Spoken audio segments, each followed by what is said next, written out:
kartma, et keegi teeb.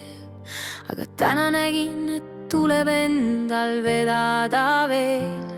Köök nagu poleks nädalade viisi koristatud.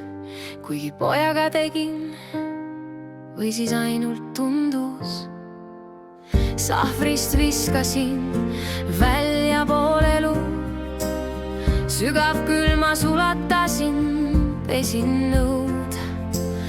Maasikad korjasin, saab keeta, saab kooki. Tegin söögi, mis ei kao suus nagu tuuleooki. Mina tegin kõik ja mitte esimene kord, kui teised vaikivad, mina loon korda. Kasvuhoones lõikasin, pesin, korjasin, iseend jälle tüki kaupa kokku panin. Kui keegi ei näe, ei tähenda, et mind pole. Mina olen siin ja rohkemgi veel.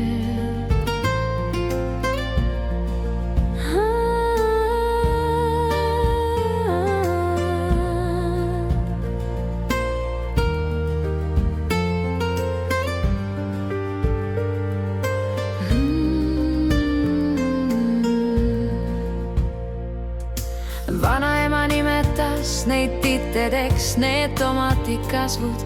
Mina noppisin, puhastasin, justkui hingehaavad.